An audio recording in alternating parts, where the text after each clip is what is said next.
The Accidental Entrepreneur is brought to you with the help of our sponsor, AWeber, the world's leading small business email marketing and automation service provider. Since 1998, AWeber has helped more than 1 million small businesses and entrepreneurs through its suite of web-based email marketing, automation tools, and education. AWeber, the best option when it comes to marketing your business. The podcast is also brought to you by the Alternative Board. Since 1989, the Alternative Board, or TAB, has been one of the leading peer advisory and business coaching organizations for independent business owners and CEOs across the world. By facilitating peer advisory boards, private one-on-one coaching, and strategic planning services, TAB helps business owners improve their businesses in ways that change their lives. And be sure to connect with our affiliate sponsor, GSM Growth Agency.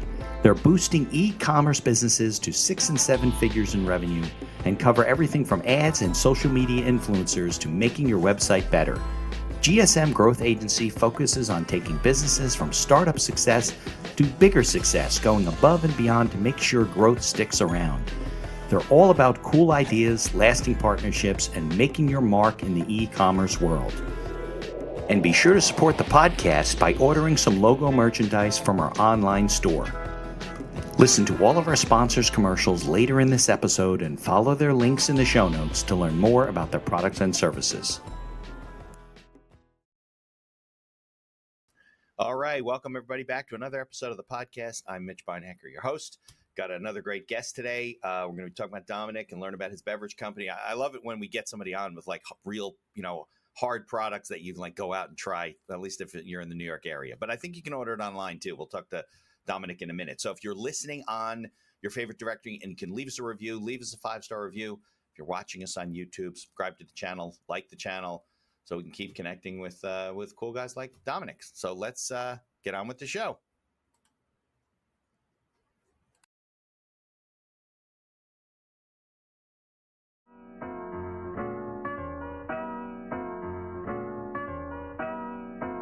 The main reason why I pivoted, I adored my team. I really liked my work, but I just didn't like my end product, which was something that I couldn't physically feel and taste and right. Even though I came from the fashion space, I knew I didn't want to do something fashion related because it's very cyclical. It's sort of like trying to force someone to purchase something that they effectively don't need. And you have to come up with new products and be creative, right, every season. Where I wanted something that was more evergreen, where I could build a whole brand lifestyle around it that was singular, right? And so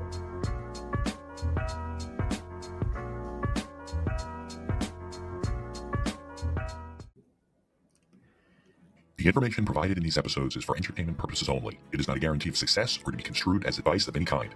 You should always seek advice from local licensed professionals before making any decisions.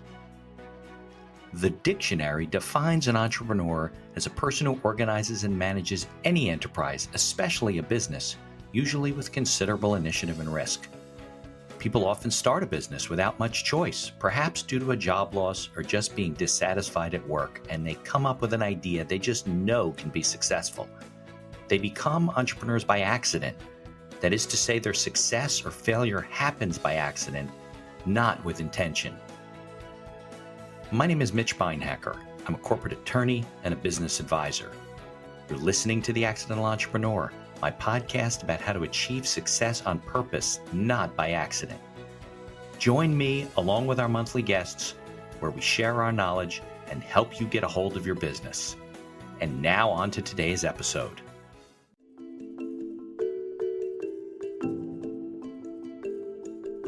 Cool. My name is Dominic Minogue. I'm the founder of Dirty Water Hard Seltzer, which is the flagship brand of Dirty Water brand. We are a new beverage company that just launched, New York City based, and we are trying to bring beverages back to the simplicity. So thinking about light, crushable, sessionable beverages that you don't have to think about, not too flavor forward, easy for any occasion.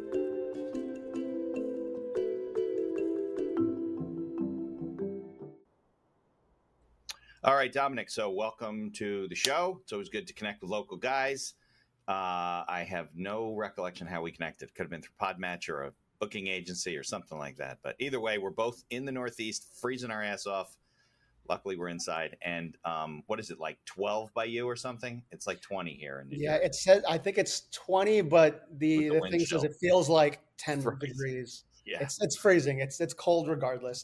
Yeah, yeah, absolutely. All right. So why don't we do this? We're going to talk about it's dirty water hard seltzer, right? We're going to talk about that maybe later in the show. We'll get into the whole product, but why don't we go backwards and talk about your background in business? And we were talking about the accidental entrepreneur. Everybody wants to bring that up, how they accidentally fell into business. You also have a pretty strong tech background, right? Because you were in gaming and all kinds of stuff like that. So maybe you fill us in. Yeah. On your background. My background's definitely pretty diverse. I think so in college I went to school, actually jumped around majors like a lot, as many people, not many people, but some people do. I jumped around a bunch of majors. My first major was like computer engineering, and then I was like, this is not for me. Went to business, which I was like, okay, this feels a lot more natural, but so natural that I don't feel like I'm learning much. Right, Then got into like marketing, some other Yeah. things. And then I actually switched schools to FIT, where I studied Okay. fashion merchandising, which I thought was really cool. Okay. And then, so right after college, I was in the fashion space doing styling and merchandising. I always had an affinity for business-related things. I always liked knowing about the business side, the data, the sort of like growth trajectory, Yeah. numbers to hit, which I always found very And Dominic, fascinating. FIT is in the garment district in the city, right? Yes, it's on 27th and 7th. Got it. Right. That's what I thought. Okay. So I was doing that for a bit, and then during this time, I actually started working with a co-founder at the time on some digital products, so digital apps in the fashion space, and that's kind of how I even started getting into the tech space itself, not knowing anything about tech or product or UI UX, and then from there, then I was kind of leapfrogging a little bit, doing these sort of like entrepreneurial endeavors in the app space, and then I finally joined an actual company with structure in the tech space, and that Like was my benefits first. and things like that. Yep. So, And so Dominic, that's what are like what are digital apps for the fashion space? Is it like Taylor where you like stand up and it measured you, or what kind of apps were we talking about? This was more on the editorial side. So this was back in, I'd say 2014, 2015, when the Instagram bubble really started coming about. And there was this big fissure between your traditional print media and the digital space, right? And what we wanted to do was create something that was an between like your magazine editorialized content and Instagram, right? And we wanted to keep editorial content alive through a new means of ingesting content. This we found very difficult, not from like the way that you ingested the content, but it really is a two-sided marketplace where you needed the content creators as well as the viewers. I know a lot more now about these two-sided marketplaces that I think if I went back, I would have done things very differently. But we were both very unfamiliar with building apps, where we're kind of, freestyling design on the fly. May not have been the most optimal in terms of UI UX, but it was my first learning experience really with. No, I was just curious as to what these things look like. Okay, so now you're at your company, you got benefits, they're paying you salary, actually making money. That was a gaming company, you said, or no? Yeah, so I joined a gaming company in 2018. It was out in the Bay, so I actually moved out to the Bay for it. It was a subsidiary of a larger ad network. So the ad network was called App11. App11 is a large mobile-first ad network, and then we were a mobile gaming publisher. So what we would do is we would work with a lot of developers, whether it's to buy their games or partner with them on their games, to fix them up, get them monetized, and then scale them up for them with the resources that they don't have, similar to like a book publisher. Right. And so, we were doing that for a bit, and I really, really enjoyed that. Dominic, you did the marketing for that? You weren't the programmer. You weren't doing programming. No, yeah. So I was, my focuses were performance marketing, product, and operations there. So I was really kind of like 360 on that like business side and just like, optimizing and growing and scaling the games.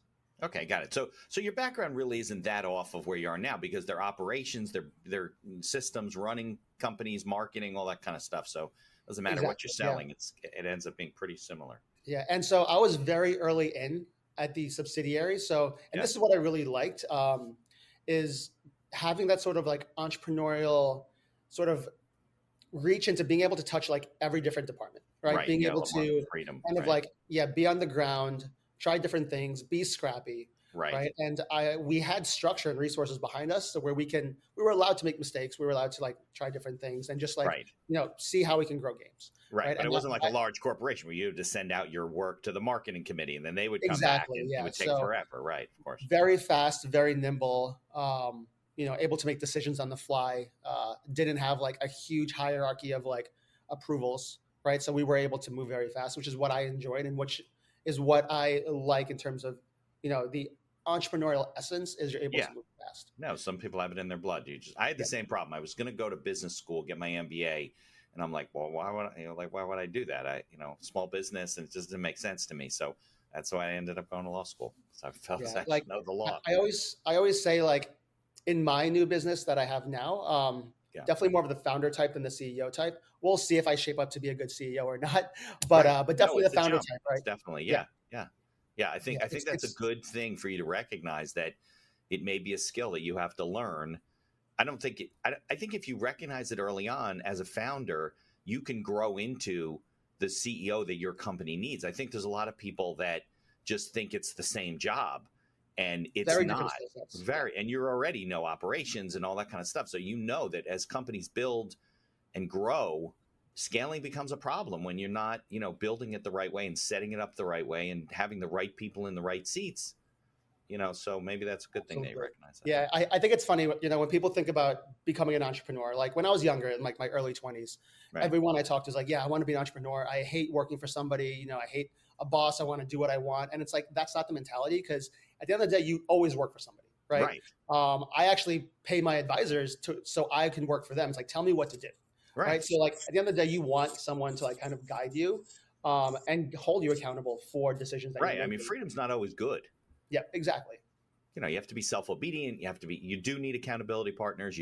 I'm big on advisors, even if you don't have an advisory board for your company, you at least have one or two people that you seek advice from, and then eventually build up some sort of an advisory board. I think that's important for a company. But yeah, it's being an entrepreneur is harder than working for a company. You have all the risk and all the reward, right? But you work harder. You and I both know that, right? You work harder than you do if you had a job 9 to 5, you come home, and you just decompress. You're thinking about it 24 hours a day, 7 days a week. So it's like just not for if I went to business school, I would probably sit in a cushy EIR job with like some like internal fund, right? Or some internal like venture arm. Or you would have gone to work for McKinsey or something like that, or Bain Capital or whatever. Right. Yeah, it would be totally not. You'd have the problems that you don't like. You'd be running into the problems that you don't like now, which is, you want the freedom, you want the creativity.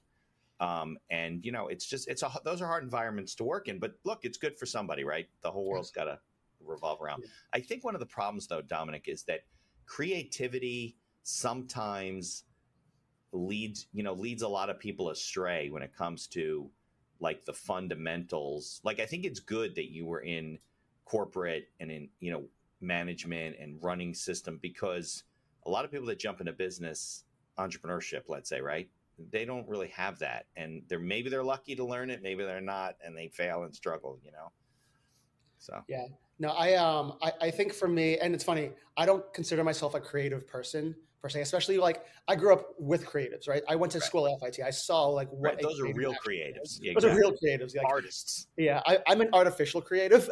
Right. Like I'm creative for learning the job. Like it's like I like just a forced creativity in terms of like, whether it's social or anything like that. But realistically, like I am more of like a procedural, systems oriented person, pattern recognition, right? Like that's what I really like thrive in. Yeah, but you're still creating it yourself. You're still dealing with it yourself. It's not.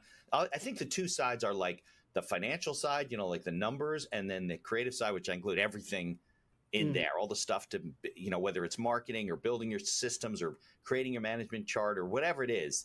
It's still creative. It's not artistic, but yeah, I think that's probably the right word. I'm not the artistic, right?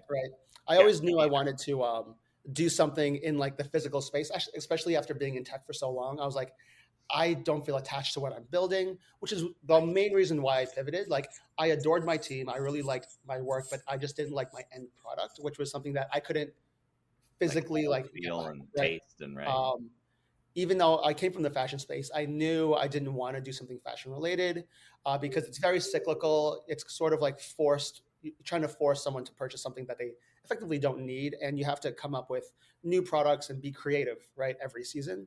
Where Yeah. I wanted something that was more evergreen, Yeah. where I could build a whole brand lifestyle around it that was singular, right? And so, I do like cooking a lot, so it was like maybe I'll make a hot sauce one day, maybe I'll make a Right. spaghetti sauce or something like that, right? But this Yeah. idea, So you have a TikTok channel, right? And you're I doing do. cooking and recipes and stuff on there all the time? Yeah, so I actually made that. So after I incorporated Dirty Water in April of 2022, Okay. that September, I made a TikTok channel. I said, you know what? Let me make a TikTok. I always wanted to do like cooking content, but very like easy cooking content. So it's just like Yeah. POV stuff. I'm just cooking whatever meal I'm making for the day and then just cutting it up. Very, very simple stuff. And I said, if this happens to blow up, then I'll just use it as a traction channel for Dirty Water. Yeah. And I happen to have miraculously 200,000 followers for whatever reason. Right.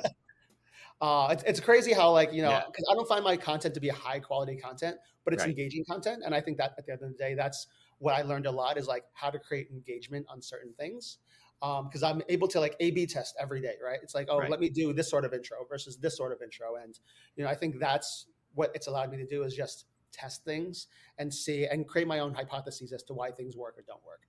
So it's like almost a little test kitchen where you're doing your Yep. marketing, and then what happened? People started finding you, and next thing you know, you had a couple thousand followers, and it started Yeah, growing from there. it's really like this algorithm, like the TikTok algorithm works in very mysterious Yeah. ways.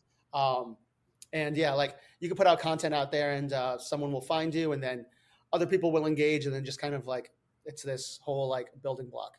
Yeah, because you didn't like market it, right? I mean, you don't like post somewhere and say, "Oh, I have a TikTok channel, check it out." You just kind of kept posting content, right? Yep, exactly. It's funny. Crazy. It was a 3 video process for me to start actually getting views. My first 2 videos, it was just testing the waters, testing the content format, and then my 3rd video, I was like, it's this one recipe I worked on for a long time. I said, okay, this is the video where if this does not get views into some capacity, then it's just like it's not for me. Yeah. And then I made the video, posted it. It was about this a duplicate of a very famous pasta recipe. Okay. Posted it up.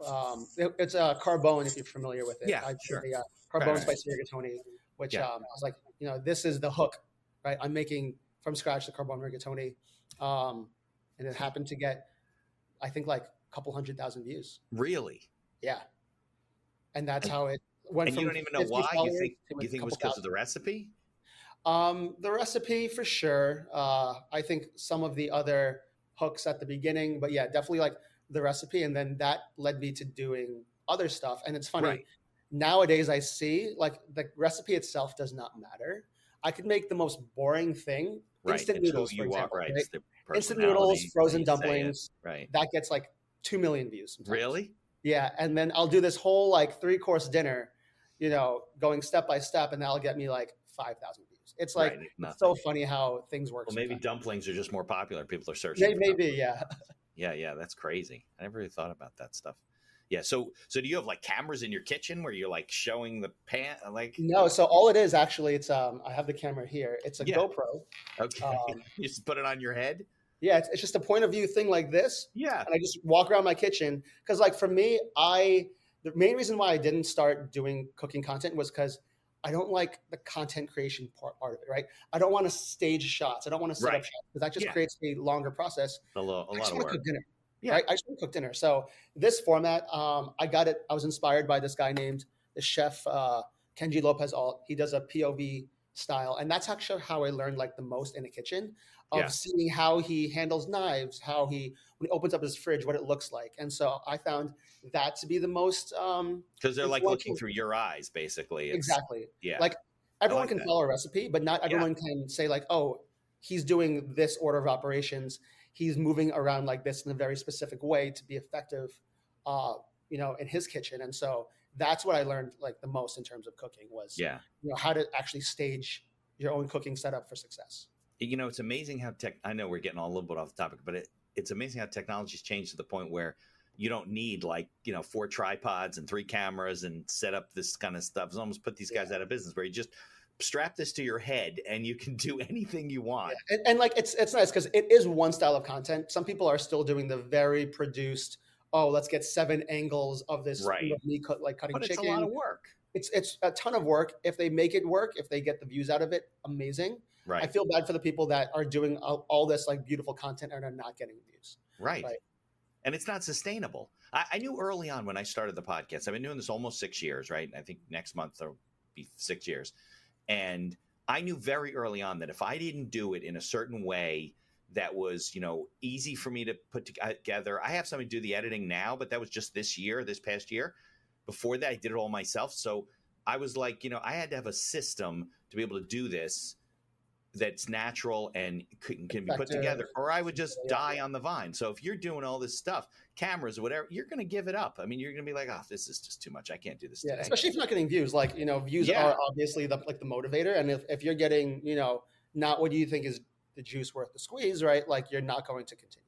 Yeah, exactly. Especially even if you do have like very high quality content. Right. But in your case, you're cooking. So you just strap the camera to your head and you could talk and just cook.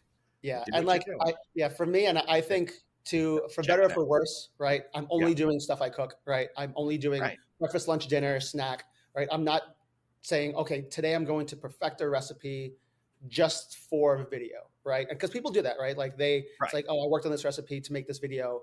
I tested it 20 times last week. Right. For me, it's just if I'm testing a recipe, that is the video. That's my it's lunchtime and we're making this, right? Exactly.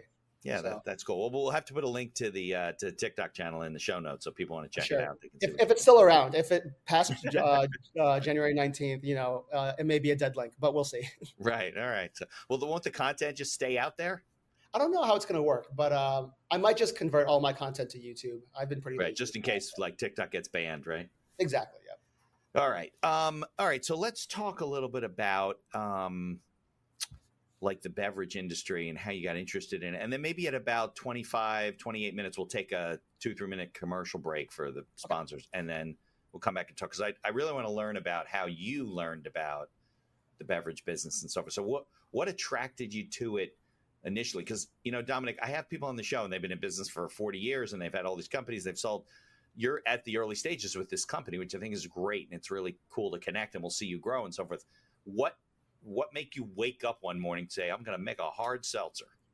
Yeah. So thinking about my past ventures, right, within making these apps and they were all monetarily driven, right?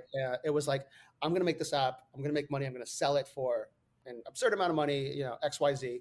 And this was the first thing that I made where I was like, I'm ready to put a ton of money into this, a ton of time into this, because I want to see this in the market. This is a product solely made for me. Okay. And I thought, I think I have enough of a taste to know what other people may like as well. I think I have a relatable taste. And I was saying, so the idea of the product was my favorite drinks of all time are just your really light, swelly beers like PBR, High Life, Bud Light, Narragansett, Genesee, just very simple beverages that you could have with almost anything. Right. Whether it's a hot dog, a dinner, it could be a nice dinner, an easy dinner, Yeah, we're not talking craft. Exactly. And any occasion, it pairs well with anything. Right. Yeah. And those are my favorite things. Okay. And then I learned and discovered hard seltzer. Right. And I was like, oh, these are great. But my one caveat is they're so flavor forward. They're either very tart, very sweet. Very sweet. Right. And they taste like soda. I mean, that's their audience. They're trying to reach the soda people that don't want to drink that tastes like alcohol. They want it so sweet. Yeah. Right, exactly. And so I was like, this format's great because it's 0 carb, 0 sugar, gluten-free, low cal. And that's something me getting older, it's I'm more conscious of what I put in my body, right? But I'm still going to drink. Yeah. And so I was like, I would love the feeling of drinking a light beer, but in a bit of a little of a healthier format. Right. And no one was really doing that. And healthier, but also singular in flavor, right? If I go to a bar and say, hey, can I name a hard seltzer? Right. They're going to say high noon. They're going to ask you what flavor do you okay, want? what flavor do you want? It's oh, well, you don't have the flavor that I like. Right. It's okay, well, that's a dead end, right? Yeah. These variety packs are crazy. I don't think they're great for a single consumer, right? Because you're not going to like all 4 flavors that are in a variety usually pack. the 3 of the 4 flavors you don't like, they're pushing them on you. Exactly, right? So I wanted something that was more economical, right? In terms of a hard seltzer, and also just again, simple and good for any occasion. And no one was making it. And I was like, this, I always wanted to get back into physical goods. Okay. I always wanted to try CPG. CPG. No one's doing this. I'm sorry. CPG. Yeah, consumer produced packaged goods. Okay. And so, Little acronym. yeah, and I was like, no one's doing this. Let me do it myself. I had the idea in 2018. Okay. Waited 4 years, and I was like, no one's still doing this. The hard Right. seltzer market's still growing. It's consolidating, but it's growing, right? Okay. Like there's bad players. Like people came in because it was a bubble. They've fallen off. I consider it a mature market now, and like the category is never going away. It's just going to kind of shift and grow. Right. And I was like, I think it's time for me to make it myself because this is something I really want in the market. And Right. I think being able to sit on an idea, sit on it for a couple weeks, couple months, and if you still have the same conviction, I think that's the right litmus test for someone to really be able to like go after it, right? And for me, I did you waited. start out by really researching the beverage industry and the marketplace, and because obviously there's a lot of big competitors in the space. There's the beer companies that own seltzer brands, and that kind of stuff. Probably all the seltzer brands have some big beer company behind them you don't even know about. Yeah, whether it's a spirit brand or a beer brand, there are a lot of companies that have parent companies for sure. Yeah, I did a lot of research because I think for me, this was a brand new industry, had no idea about anything. Right. It was a lot of just asking people who may know someone who's just like a little bit more knowledgeable than I am, right? And I think it's like the stepping stones of growth. And yeah, like those are my earliest advisors of people who just worked for a beverage company. Right. Right. Okay. And, so you found some people that you yeah, knew. and like just learning like the basics, like the strategy, and like maybe some of the steps along the way. A lot of my early people I talked to, they were more on the strategy side versus like the actual operations of like getting it from 0 to 1. How do I do formulation? How do I do X, Y, Z? And like that was a lot of the stuff I had to learn on my own. And so I would just call up a warehouse. I'd be like, hey, like I want to make a hard seltzer. Like, what do I need? And like, oh, well, you need a formulation. You need to have it like federally approved. You need your TTB. You need this, this, this. So I called up all these different companies in the supply chain and being like, hey, I want to work with you. What do I need before?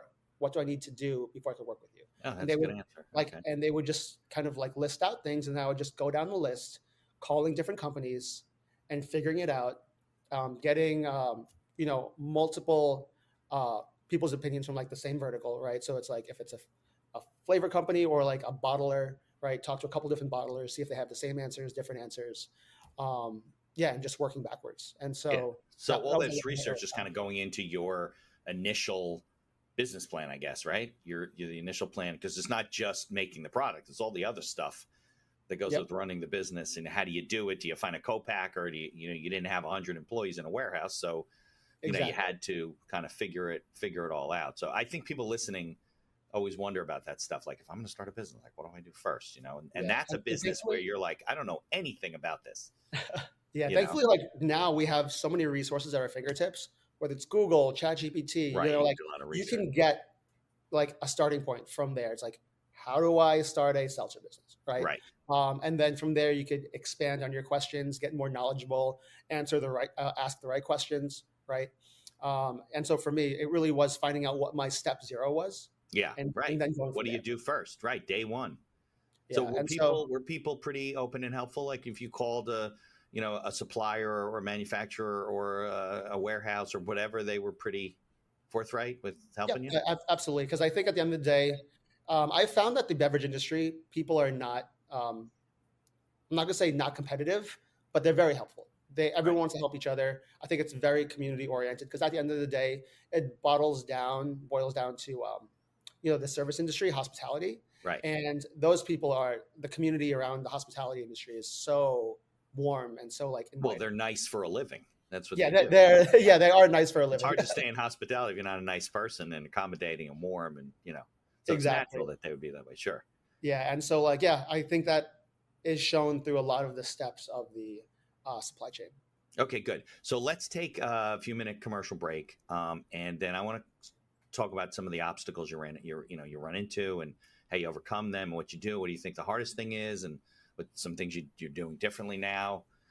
So let's take a quick break. We'll come back. Sure.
Here's a word from our sponsors.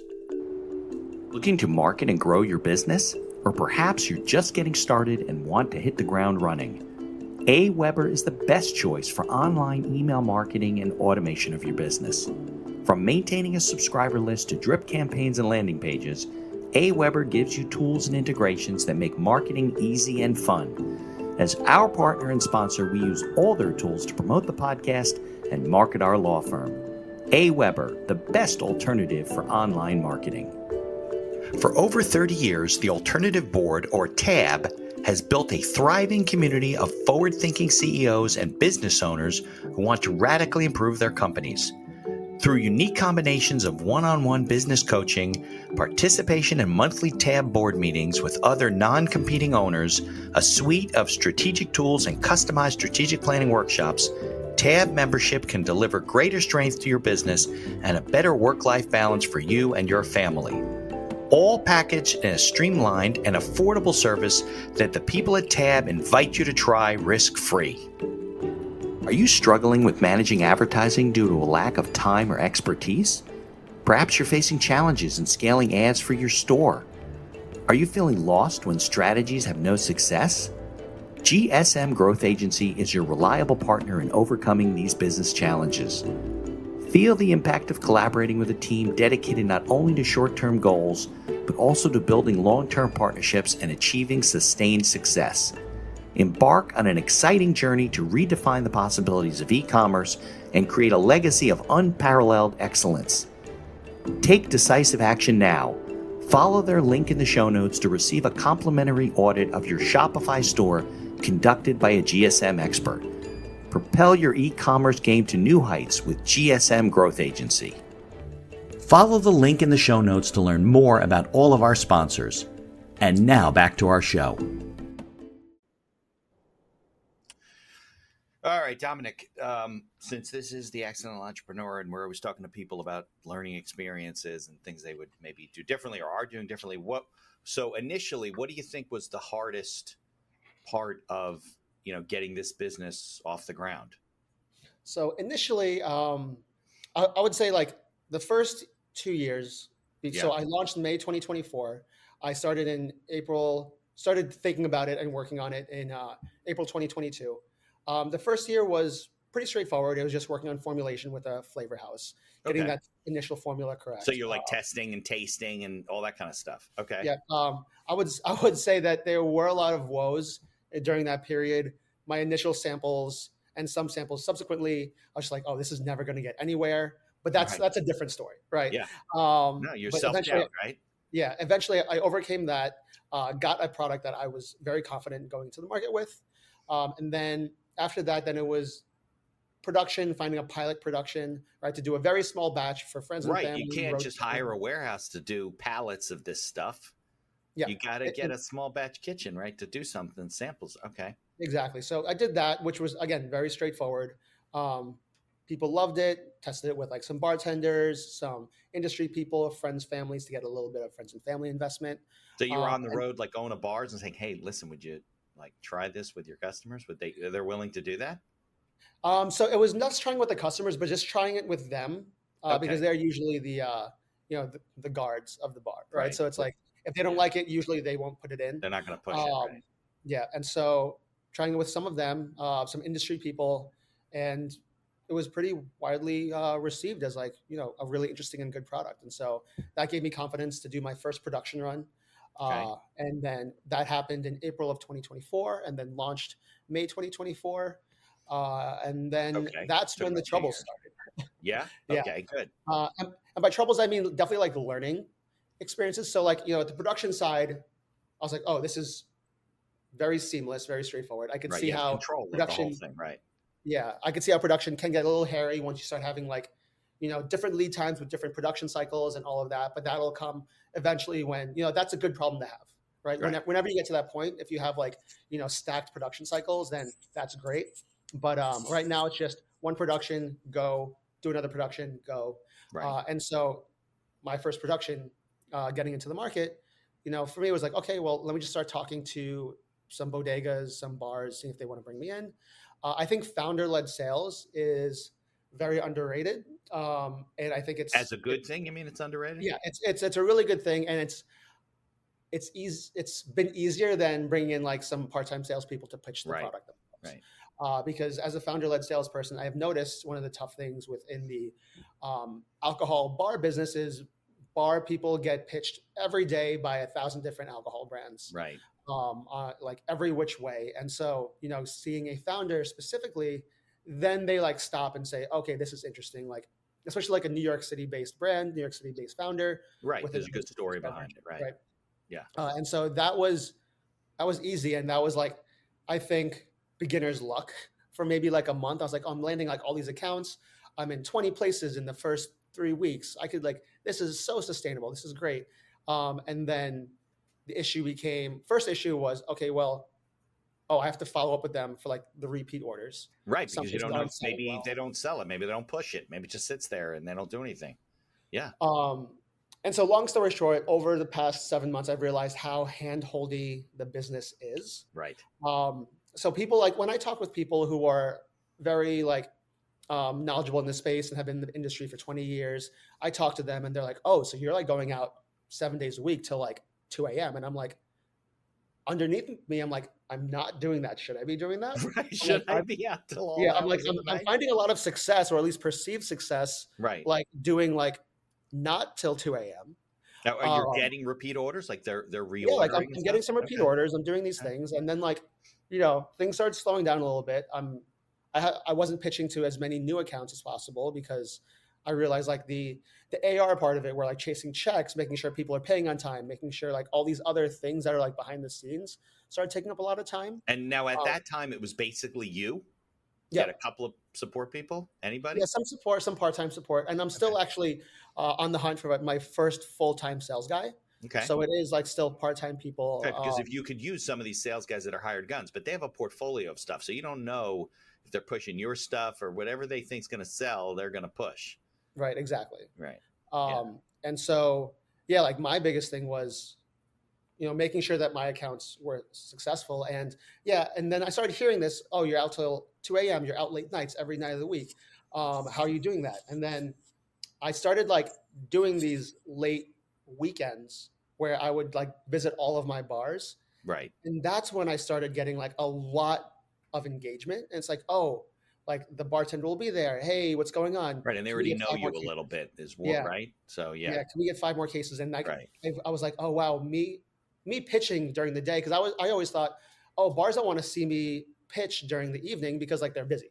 Right. Well, I would always go like right when a bar opens. And like, I was like, oh, my prime times are between 2 p.m. and 6 or 7 p.m. Oh, it makes sense, right? Logically, you'd think, right? Yeah. And I was like, yeah, that's the business, right? Like I do my meetings in the morning, my emails in the morning, do 2 to 7. And then after that, then my day's done. Right. But then I've realized very quickly that that's only part of it. The other part is, showing face to the bartenders, showing face to the people who are on the front lines.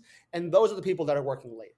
And once you have the account, you're saying you can't pitch cold on a Saturday night to some bartender who doesn't know who you are. But if you've already kind of landed them, then you got to work the account. Yep, exactly. Yeah, and so then I realized I was like, oh, I actually do have to be out pretty late nights meeting the people that are like, the first line of defense for dirty water, right? Which is the bartenders. And the best bartenders are the ones going to be working Friday, Saturday evening. Yeah, they're the best. They get the most tips. They've been working the longest. They know the bar. People know them. They got regulars. Yeah, there's no question about it. But it's like any business, right? We're talking how to keep in touch with your customers. I mean, exactly. Your customers are right, the bartenders. Yeah, and so finding that cadence of how often should you visit was always like kind of like one of the things I was learning. And then I kind of like cracked the code, and then I'm like, oh, so this is kind of like what you should be doing. And then, I would say another thing that I would definitely have done differently. Yeah. If I started over again was, New York City is the most competitive market in the world. Yeah. And like there's 100 bars every few blocks. It's the best and the worst. And it's when you think about building a product, right, and building visibility, you really do want to have a very concentrated push, right? Like, if someone goes into every single place that they normally go into, you want them to see dirty water or whatever product, and so they become like recognized with the brand. Yeah, of course. Which is why I would say like a lot of successful brands don't start in a major metropolitan area. Yeah. They start in your small suburb that has that single bar street that everybody in the county goes to. Yeah. That's like maybe 10 bars. Much and easier everyone to knows focus, everybody. target. Yeah. Yeah, and it's very concentrated, and the dollars go so much further there. Right. And you can get very huge like return very, very quickly. Right. I would say that would be the first thing I would have done differently if I had the choice. But for me living in the city, yeah, my backyard is New York City, for better or for worse. Right. And so that's where I'm starting. That's how I want to build a success story, because I think it really is true, especially with alcohol. And here, if you could make it in New York City, you can make it anywhere. And even if New York City is my only market, that is a major market to be in, and you could build an entire business just off of New York. There's no question about it. You're talking, 15 million people between commuting in and out in suburbs, and plus you sell online, don't you, to wherever you can? Yep, I sell online. I would say that's more of like a loss leader, because alcohol is very specific when it comes to online sales, especially something like my product that I want to be positioned as a more affordable option. Shipping is not cheap. With alcohol, there's an immediate like $10 charge for signature, right? A 21 plus signature, which cannot be removed. And then, it's heavy, cheap liquid at the end of the day. Yeah, so of course. For me, it's more of a loss leader. But I want to make sure that if someone in Chicago, California really wants it, tried your stuff, and then I'm not going to say no to a new customer or a potential super user at the end of the day. Yeah. Well, let's talk about the economics of the product. So when you started out, right, because you're probably still on a relatively low run. You're not Budweiser, so Anheuser-Busch. So is there profit in small batch, runs, or is it kind of like, well, the profit margin is not great until we get up to a certain amount of volume in the beverage business? So I would say it depends on what you want as your target price. So think about craft; they will always bake in their margin. So because people are paying for it, they expect it to be more expensive. Right. And so for me, my chicken and the egg was I want to be competitive with sort of your light, swelly beers, which happens to be cheaper, right? Much cheaper. Yeah, sure. And so I always want to be, it's not me undercutting the market. It's just where I want to be. Like my product is more aligned with that than your hard seltzer. That's your customer, right? Because the customer who drinks Budweiser and they're going to turn to, I don't know, one of these craft hoppy IPA 16-ounce cans, they're going to be paying $32 or $40 for a 4-pack. They're going to be like, I'm not buying that.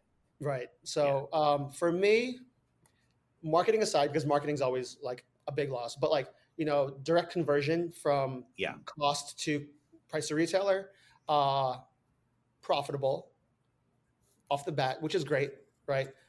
Very, very small margin. But the nice thing with my product is my formulation is so simple and the economies of scale, and being a single SKU product allows me to hit those economies of scale 4 times faster than any variety pack product. Right. Because you get different SKUs, you're only selling a percentage of the flavor. Yep. And I only need to, so think about like small things in production, like boxing, right? A 4-pack, you have to box very specifically, right? A variety pack of 4 flavors, you have to box in very specifically. Right. That requires very specific machinery. Yeah. Or you do it by hand, which includes a labor cost, right? For me, it's a single SKU, so I could just box in, 1 flavor, big box, and it's much simpler. And that's why I think at scale, I'll be very, very competitive with the biggest hard seltzer, even past the biggest hard seltzer people, because of the way I'm positioned. And so I think that's where I can get really, really competitive as time goes on. What scale? Like, scale, 10,000 so like units a run, or what? Scale is defined as truckloads. So when you get a truckload of product, that's when a lot of prices start breaking pretty heavily. When you get tankers of liquid, truckloads of product. Right. You're talking about like an 18-wheeler filled. Exactly. Yeah. So a truckload is about 250,000 cans. Okay. Is a truckload, which is, I think, that's a lot. Like 8,000 cases. Okay. 8,000 24-pack cases. Right. Your standard case size. And are they 12-ounce cans, your product, or 16? Yeah, so mine's 12-ounce can, your standard stubby beer can, not right. your. Well, that's the market you're in, right? That's what they're drinking. So how much? So if you look at one particular local bar that's a fairly regular customer, how much are they buying on a regular basis? Like how big is an order? One bar. So usually like a small brand, a good bar will buy in maybe 5 or 6 cases a week, which is like really, really good for a brand new brand.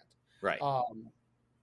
But to put that into perspective, some of your biggest brands, right? Like the biggest seller of PBR in the country, I think, goes through, I could be making these numbers up or mixing them up, I think like 300 cases a day, right? Well, to the whole country. No, to that one bar. Oh, so the bar goes through 300 cases, the equivalent of whatever? Yeah, it's either a day or a week, but it is like that high of a velocity. It's gotta be a week, yeah. Yeah, but it's known as like the biggest PBR bar. So like, the scale ranges wildly. I would say like the metric is if you're doing at least like a case a week, you're not doing bad, right? For a small brand. But with for a me, bar for one particular customer. Yeah, for one particular bar. Yeah. Yeah. Okay. So if they're reordering once a month, then that's not a bad starting point as a small brand. But ideally, so they'd be ordering 4 cases a month, basically. Yeah, 4 or 5 cases a month. Exactly. 4 or 5 cases a month. Okay, but that's very far from a truckload. So exactly. So you got to have a lot of market penetration. Yep, a lot of market penetration, or just good repeat customers. Like if you're doing standing orders of 5 cases a week, over like 50 accounts, that could warrant you a truckload of product. That makes sense, right? Yeah, exactly. Because then you're doing 5 cases a month. 50 is 250,000, right? 250 cases. Can't do the math in my head, but it's something where it's like I think every 3 or 4 months I need to be doing a new production run. New production run. Is the product more like just like a club soda with alcohol, or is it? So there's 2 ways to make hard seltzer. There's your spirit-based and then your malt-based. I'm a malt-based hard seltzer, and so your spirit-based is literally, like as you mentioned, your liquor and your soda water, and that's what High Noon is. Neutral is that, and some of the other ones. And anything that says like tequila seltzer or tequila or like vodka, it's going to be hard liquor in it, right? Of course. But you have your malt-based, which is White Claw. Actually, a lot of the other ones are malt-based. White Claw, even like Topo Chico. I'm malt-based, Truly. And so what malt-based is, it's called sugar brewing, is the fermentation process where they take sugar water and they ferment it. The sugar itself comes out, turns into alcohol.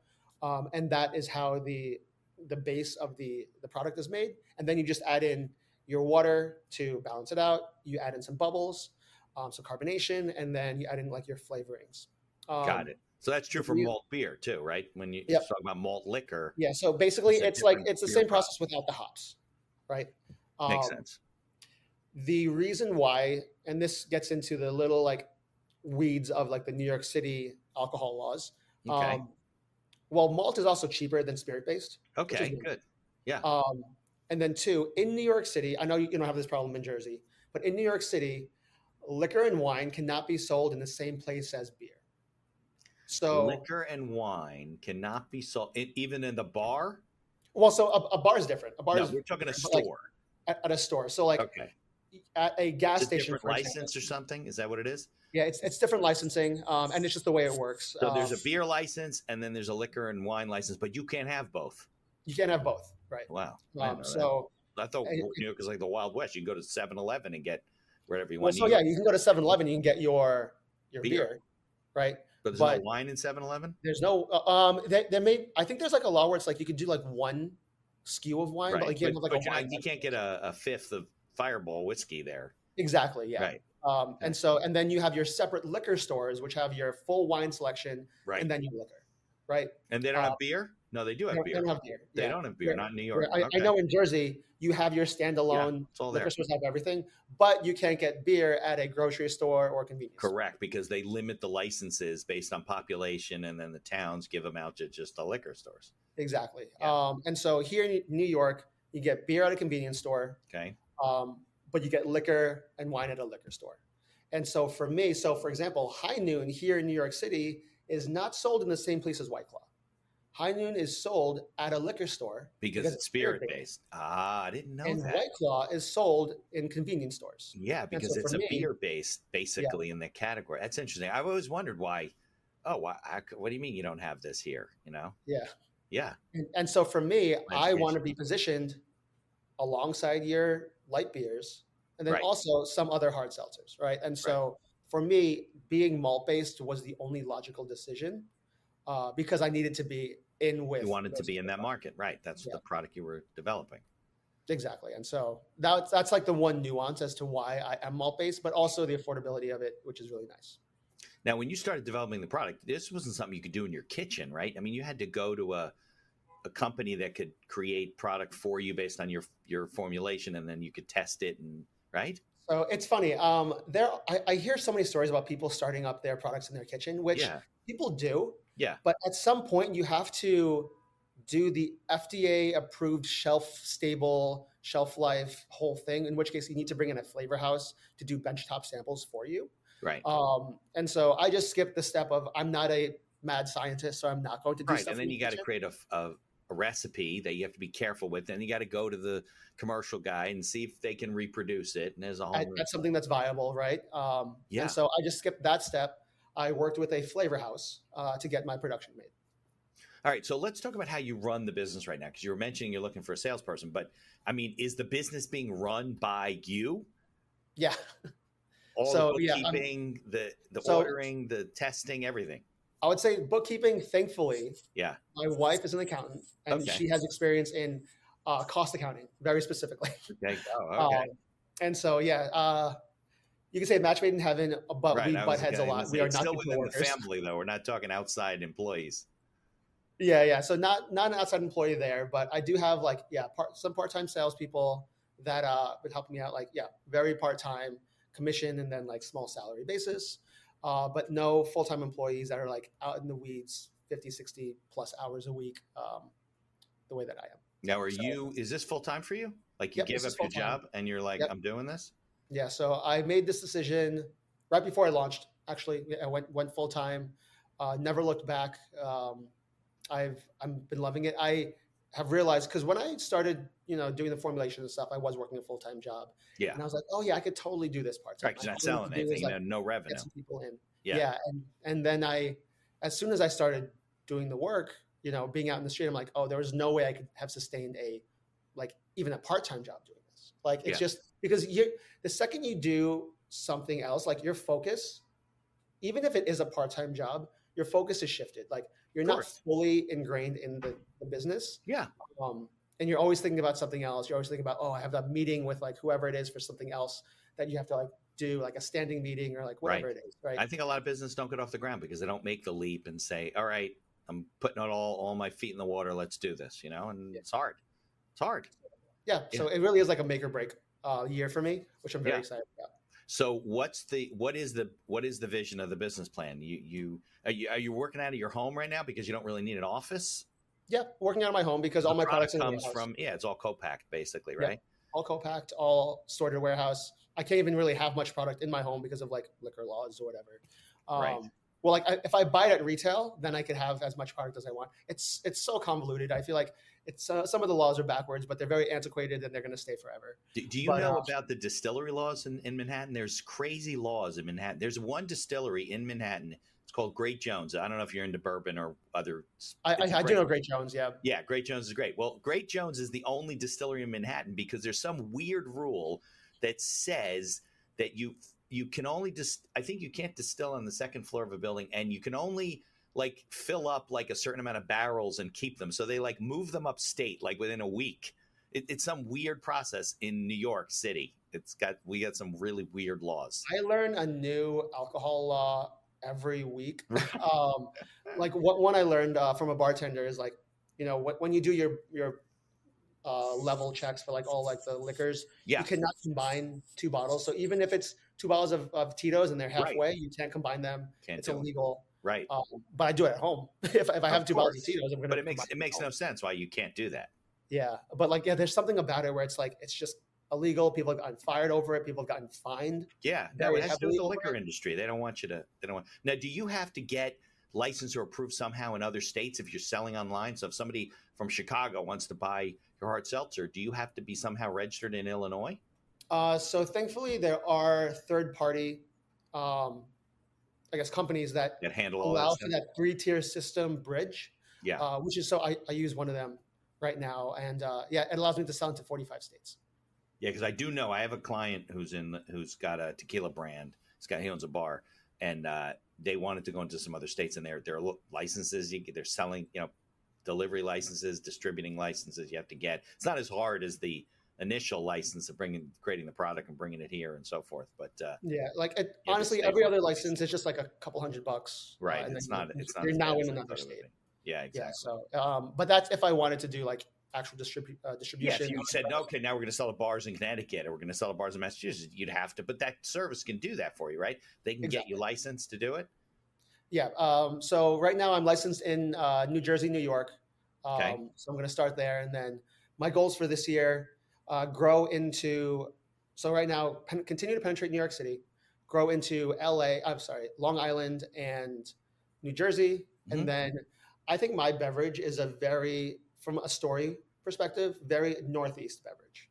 Right. I think Okay. the Northeast demographic is very familiar with this type of beverage. Again, like your Genesee, Narragansett, these are all Northeast style Yeah. drinks. And so I think this starting regionally here, I think Boston's going to be a great market. And then even start going a little bit south to like Memphis and, Chicago, I'd love to get into too. Pennsylvania. Nashville. Yeah. Too. Right. Yep. Nashville. So is it more profitable to sell through a store like a bodega or something like that versus at a bar, which is the So it effectively is the same. Some places, and depends on the state, there's so many different state laws in terms of what you can sell for different prices. So in New York City, I could sell different prices to different people. Yeah. In New Jersey, it's a control. There's a control around the pricing. So I have to sell the same exact price to everyone. So my price has to be posted at the beginning of the month. Interesting. And so whether it's like a bar or a Right. liquor store or wherever it is, it's the same exact price, same exact discounts, and it's very visible on the New Jersey site. And so you can't like say, hey, listen, if you buy 10 cases a month, I'll sell it to you for this price. You can't do that exactly, yeah, unless can't you do can that. offer it to everybody, right? Yeah. So to answer your question though, if you do a grocery store or like a bodega, it's a small volume comparatively. Sometimes bars could be your best sellers, but at scale and when you really have a name for yourself, it really is those grocery stores that keep the lights on. Because if you think about it, someone's buying a 6-pack versus buying one at a bar. Right, exactly. Right? And to you're selling out for the same price to a grocery store and a Right, bar. you want them to move Right? volume. So it's the higher volume places that are going to be the more impactful. But you build your visibility and your business at the bars, which is why I'm focusing on. Yeah, that's true. That's the brand recognition. Yep. The bartender saying, "Hey, you should try this stuff. We get this new thing, whatever." Exactly. So, are you like showing up and giving them merch? Like you're saying, "Here, we're giving you a box of T-shirts and give them out to people," or Yeah, pens so or there are markers, like whatever. merch incentives. It can get really tricky though with like the type of POS or merch you give to bars, especially if they're not like Because there's located in rules, one right? place. There is rules about like how much stuff you can give per like month to a bar, and like that's another whole like slew of rules. Right. That yeah, It's a tough market. You add is a alcohol tough to your product, and it's a different world. Yep, and there's a lot of bullies in this space too, the bigger companies. Yeah, sure. that, Pushing you, they don't like it, yeah. right?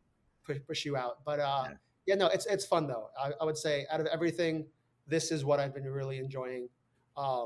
It's so funny, chasing $100 check from a bodega now is like, I love it. It's surreal compared to like, monopoly money in like the tech space, right? Right. But like it feels like genuine and earnest. And I like that. Yeah. So what's the business plan in terms of next phases? You look at, you're going to be growing a team, you're going to get space, you're going to start growing a team, going for a seed round. Okay. Yeah, going for a seed round. You are going for a seed round. Okay. Yeah, probably the second half of this year, going to be prepping up for a seed round. I am launching a second product, so I'm launching a Delta 9 THC version of Dirty Water. Delta 9, yeah. Which is very popular right now. It's a huge space. Margins are very, very nice in the Delta 9 category. Yeah. And so, going to be doing a small test production run, either late Q1, early Q2 of this year. But that's state specific. So if you want stuff in New York, it's got to be made in New York. There are it's different rules about it, Yeah. especially with e-commerce. But yeah, that's a whole other conversation. But I will be testing Delta 9 in Delta 9 is cannabis, yeah, right? Delta I mean, 9. Delta 8, Delta 10 are different. So Those Delta 8 and Delta 10 are synthetic. Delta 9 is the real stuff. It's just hemp regulated. extract. Yeah. But it could be sold not in a dispensary, which is like the big caveat. And what makes Delta 9 so appealing is like you could see it at a convenience store. You could see it at your local Total Wine or like Beverage Barn. Even in like, New Jersey, they don't. Yeah. So actually, if you go to some of the liquor stores there, you will see small sections of just Delta 9 THC products, because they are trying to bring in a lot of brands to make those end caps bigger. Got it. All right. So before we go, and we'll put your links in the show notes, how to get a hold of you. We'll put the TikTok link, the whole thing. What would you say advice to somebody starting their own business in terms of, not necessarily in the drink space, it could be, but, a little bit of advice if you hear some people listening out there and they're thinking, I have a job, I got an idea, I want to get started. What would you say would be one or two things that you'd recommend for them to do? Yeah. So I would say you don't need to go completely full head on and quit your job and then go into something else. I think there's ways to litmus test the idea, right? Yeah. Find what is like your most valuable product, get it out there, get it in front of your golden consumer, right? Get your first person who loves the product, test it out, and then slowly scale out from there. And then you will kind of know when the time is right to go full head on into it. Right. But yeah, I think, it's about finding conviction is the first thing. If you really want to be sure on yourself in terms of starting a company, get a product you can get behind. I think because it'll be hard. It'll be hard with the stuff you believe in, let alone the stuff you're unsure of. Exactly. I think a lot of people fall into the trap of getting into products or getting into a business just because they want to work for themselves. Right. It doesn't really work like that. Right. Find something that you can talk about day and night, every which way to anybody, and then go from there. Right. Because you may have to go out in the middle of the night and go to the bar and visit people and shake hands with the bartender. All right, Dominic, I can't thank you enough. Stick around. Let's play the credits. And we'll follow you. I'm going to look for your stuff in New York. My son lives there, and we'll give it a try. Mitch, thank you so much for having me.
Thank you for listening to this episode of The Accidental Entrepreneur. Opening and closing music written and performed by Howie Moskovich and made to order music. For information about Howie and his music services, please follow the link in our show notes. If you like the podcast, please tell others about us. You can find us on Apple Podcasts, on Amazon Music, Spotify, Google Podcasts, and most of the other podcast directories. If you like what you hear, please leave us a 5-star review and feel free to share our episodes on social media. If you have any questions or comments, ideas for the show, or you'd even like to appear as a guest, reach out to us by email at info@beinhackerlaw.com. The Accidental Entrepreneur is hosted by Mitch Beinacker and produced by Beinacker Law. If you'd like to learn more about our business and legal services, you can find us on social media or visit our website at BeinackerLaw.com. Thanks for listening, and be sure to subscribe to our feed to be notified of all future episodes.